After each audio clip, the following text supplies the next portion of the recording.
Welcome to week 3 of the Part 107 Prep Series. Last week we covered airspace classes and special use areas. This week we're putting that knowledge to work on the tool that the FAA actually tests you on, the sectional chart. By the end of this lesson, sectional charts are going to feel a lot less intimidating. Let's get into it. Let's start with something honest. Sectional charts look confusing, busy, and intimidating the first time you see one. If you felt a little nervous looking at a chart question on a practice exam, you are absolutely not alone. That's the most common reaction students have. Here's the good news though. You do not need to memorize the entire chart. You just need to know what to look for and how to break it down step by step. That's exactly what this lesson is going to give you. A way to read charts with confidence and answer FAA style questions correctly. So what exactly is a sectional chart? It's an aeronautical map used by pilots that shows airports, airspace, obstacles, terrain, landmarks, and other information that helps pilots figure out where and how they can fly safely. Simple way to think about it, a sectional chart is the aviation map for airspace and navigation. For drone pilots specifically, these charts matter because the Part 107 exam uses them to ask you questions about airspace, tower height, airport locations, and flight restrictions. At the end of the day, the FAA just wants to know one thing. Can you look at a chart, find the right location, and make a safe decision based on what you see? That's the entire skill we're building this week.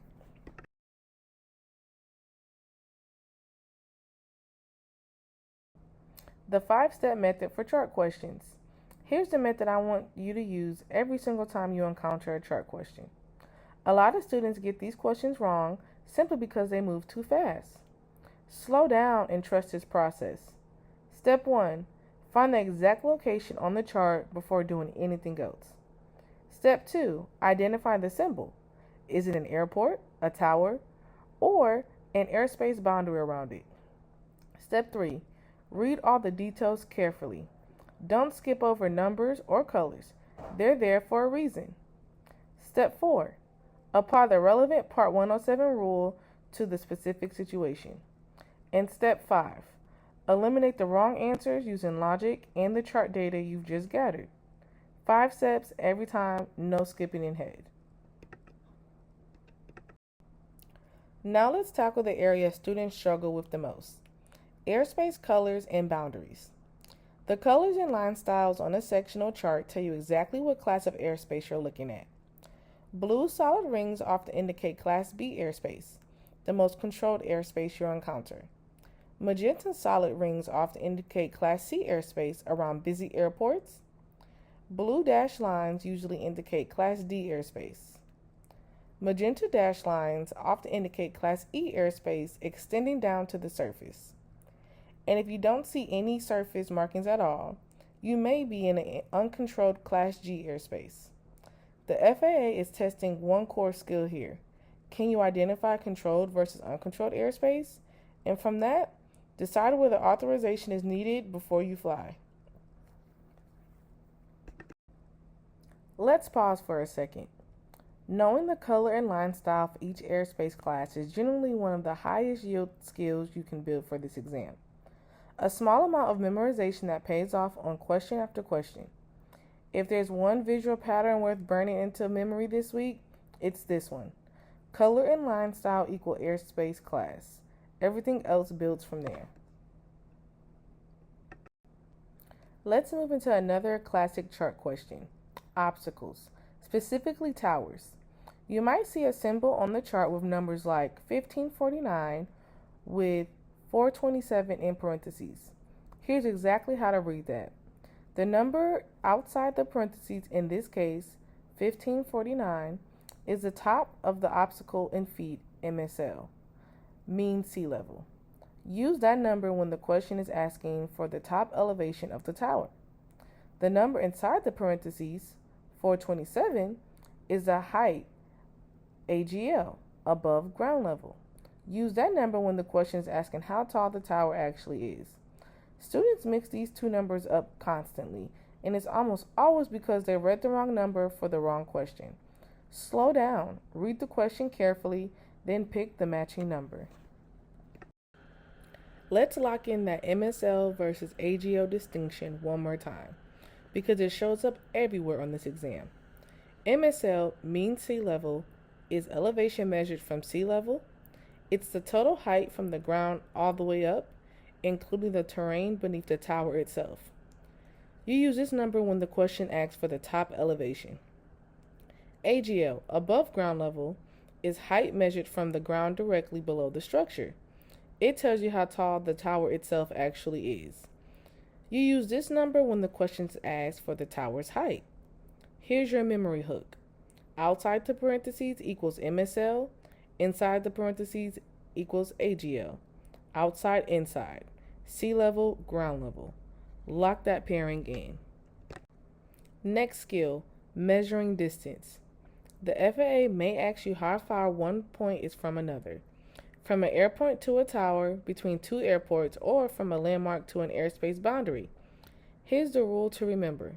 Sectional chart distances are measured in nautical miles, not statute miles.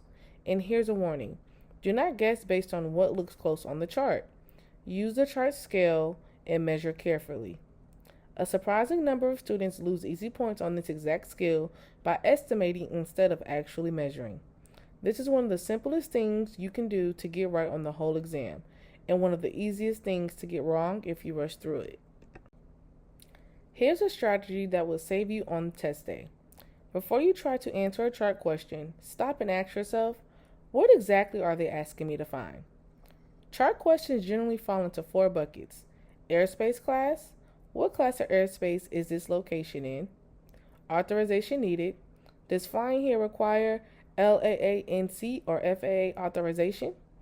Tower height, how high is the structure, and is the question asking for AGL or MSL? And distance between points, how far is one location from another, measured in nautical miles? Once you know which bucket you're in, the chart becomes a much easier tool to use, because you know exactly what you're looking for instead of scanning the whole thing blindly. Let's walk through a guided example on airspace questions. First, the wrong way, then the right way. The wrong way looks like this.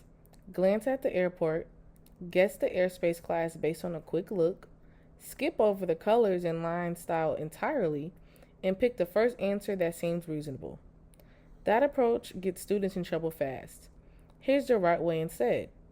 Find the airport, study the ring or boundary around it, notice the specific color and line style, match that to the correct airspace class. Then, and only then, answer the question. Boil it down to 3 steps. Read the question, find the symbol, apply the rule. That sequence never changes. Now, let's run through a guided example for a tower question. Say the question asks about a tower near a flight path. Here's the correct approach, in order. Locate the obstacle on the chart, read the MSL and AGO numbers carefully, then answer precisely based on exactly what the question's asking for. Don't rush this. Students lose points by reading the MSL number when the question actually wants the AGL, or the other way around. Remember, both numbers are sitting right there on the chart. The skill isn't finding them, it's reading carefully enough to grab the right one. Let's recap the 5 core skills we've built this week. 1. Understand sectional charts. Know what a sectional chart is and why drone pilots have to use them. 2. Recognize airport symbols. Spot airports and key landmarks quickly and accurately. 3. Identify airspace boundaries. Read the colors and line styles to classify airspace correctly. 4. Read tower numbers. Correctly interpret MSL and AGL obstacle data without mixing them up. And 5. Use the 5-step method. Apply that step-by-step process to every single chart question you encounter on the exam. 5 skills and you're chart ready. Let's take a moment to look back at everything we've covered this week. From understanding what a sectional chart even is, all the way through reading tower elevations and measuring distance.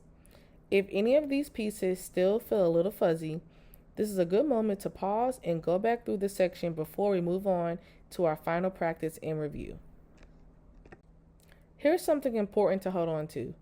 Sectional charts get easier with practice. Once you start understanding what the symbols mean and how the FAA tends to phrase its questions, the chart genuinely starts to make sense. It stops looking like noise and starts looking like information. You do not have to master everything in one sitting. Just keep practicing, keep reading carefully, and keep using the 5-step process every time. Charts can look overwhelming at first, but here's the truth. Every single student who has passed the Part 107 exam felt exactly the way you might be feeling right now. They got through it with repetition, and so will you. If you're an instructor using this material to teach others, here are a few ways to get more out of this lesson. First, pause and ask. After each major section, stop and ask your students what symbol or airspace clue they would look for first in the scenario. It forces active recall instead of passive listening. Second, run a live chart practice. If you're teaching this in person or live, pull up one real FAA sectional chart image and practice identifying a tower, an airport, and one airspace boundary together as a group. And third, feel free to repurpose this content. This script can easily be converted into a teleprompter version for recording or turn into a student handout for additional study support outside of class. Let's close the lesson out with a quick reference rundown you can keep coming back to. MSL number. That's the figure outside the parentheses, representing the top elevation from sea level. AGL number. Inside the parentheses, representing the tower's height from the ground. Distance units. Always nautical miles on sectional charts, never statute miles.